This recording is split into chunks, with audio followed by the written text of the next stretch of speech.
Good morning, students of class 11th. Today in our economics class, we are going to continue our chapter number 8, that is concept of costs. Okay, and our today's topic is average cost. इससे पहले हम अपना total cost का topic कर चुके हैं. आज हम average cost को पढ़ेंगे. Average cost क्या होता है? It is the cost per unit of output. एक यूनिट को बनाने के लिए हमें कितनी कॉस्ट लगती है, that is our average cost. Average cost निकालने के लिए फॉर्मूला रहेगा हमारा total cost divided by quantity, जितनी क्वांटिटी हमने प्रोड्यूस की है. ठीक है. सो जैसे यहाँ पर हमारी टोटल कोस्ट और एवरेज कोस्ट को दिया हुआ है, यूनिट्स दी हुई हैं आउटपुट की, 0 प्रोडक्शन हुई है, यहाँ 1 2 3 4 5 6 यूनिट्स प्रोड्यूस हुई हैं, 6 तक दिया हुआ है. 6 यूनिट प्रोड्यूस करने के लिए 0 यूनिट प्रोड्यूस करने पे हमें टोटल कॉस्ट 10 रुपीज़ हो रही थी.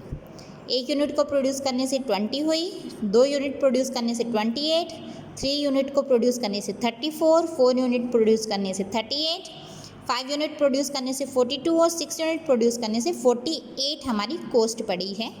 ठीक है. अब एवरेज कॉस्ट निकालने के लिए हम क्या करेंगे? Average cost is our total cost divide by output. ठीक है. तो total cost divide by 0, 10 divide by 0 will be 0. 0 को करेंगे तो इसमें हमारा कुछ भी नहीं आएगा, एवरेज कॉस्ट इसमें निकलेगी ही नहीं. Next 20 divide by 1 it will B 20. 28 divide by 2 it will B 14.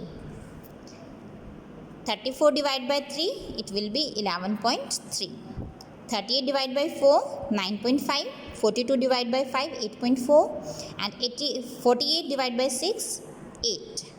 ठीक है. तो इसमें जैसा कि हम देख सकते हैं, स्टार्टिंग में हमारी जो 20 से फिर 14, स्टार्टिंग में एकदम स्टीपली डाउन जा रही है हमारी एवरेज कॉस्ट. ठीक है. फिर धीरे धीरे कम जा रही है, फिर और कम पॉइंट्स में कम होती जा रही है. ठीक है. तो एवरेज कॉस्ट हमारी एक रेक्टेंगुलर हाइपरबोला बनाएगा. एवरेज फिक्स कॉस्ट की बात कर रहे हैं. ठीक है. देखिए, एवरेज कॉस्ट हमारी होती है एवरेज फिक्स्ड कॉस्ट और average variable cost. Average fix cost क्या होती है? इसके अंदर हम टोटल फिक्स कॉस्ट को क्वांटिटी से जब हम डिवाइड कर देते हैं, it is the cost fix cost per unit of output. ये फिक्स कॉस्ट है, पर यूनिट ऑफ आउटपुट कितनी लगती है. फिक्स कॉस्ट हमारी हमेशा सेम ही रहती है. ठीक है. टोटल फिक्स कॉस्ट सेम रहेगी. आउटपुट हमारा इंक्रीज चाहे जितना भी हो, 1 यूनिट हो तब भी 10 रहेगी, 8 यूनिट हो तब भी हमारी 10 ही रहेगी. ठीक है.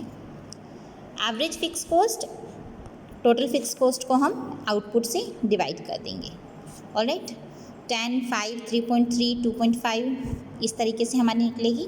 It will make a this kind of graph, rectangular hyperbola. This is our rectangular hyperbola. Starting में स्टीपली डिक्रीज हुई है, फिर धीरे धीरे करके और कम होती रही है.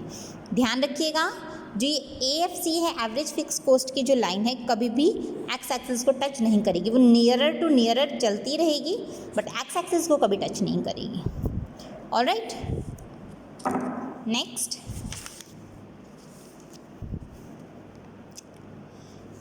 Average variable cost. Average variable cost है क्या है? हमारी टोटल वेरिएबल कॉस्ट को क्वांटिटी से जब हम डिवाइड कर देते हैं. ठीक है.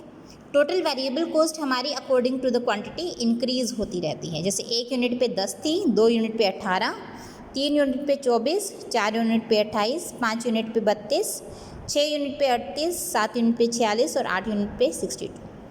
ये हमारी क्या है? Total variable cost.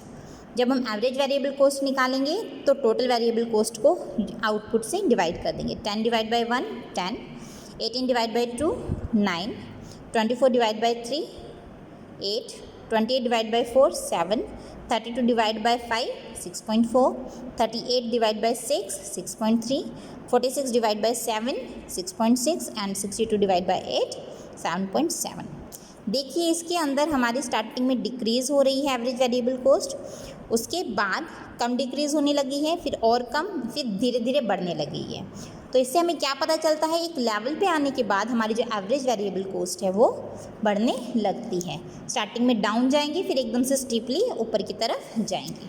तो एवरेज वेरिएबल कॉस्ट का डायग्राम हमारा इस तरीके से बनेगा. OY एक्सिस पे हमने एवरेज वेरिएबल कॉस्ट लिया है, OX एक्सिस पे आउटपुट लिया है जैसा हम नॉर्मली लेते हैं. इसको जब हमने ग्राफ के तौर पे शो किया it will be shown as a U curve ये बनाएगी. Okay. Average cost it is the summation of AFC and ABC. AFC और ABC दोनों का हम डाटा लेते हैं अगर, तो उनको जब हम टोटल कर देंगे, सम अप कर देंगे, तो वो हमारा एवरेज कॉस्ट का क्या बनाएगा, ग्राफ बन जाएगा. Okay. So this is simple our topic, today's topic average variable cost. कल हम मार्जिनल कॉस्ट का टॉपिक करेंगे. तब तक के लिए आप लोग ये जो एवरेज वेरिएबल कॉस्ट है उसको अच्छे से पढ़िएगा, समझिएगा. अगर कोई कन्फ्यूजन रहती है कहीं पर तो उसके बारे में पूछिएगा. So that's all for today. Thank you.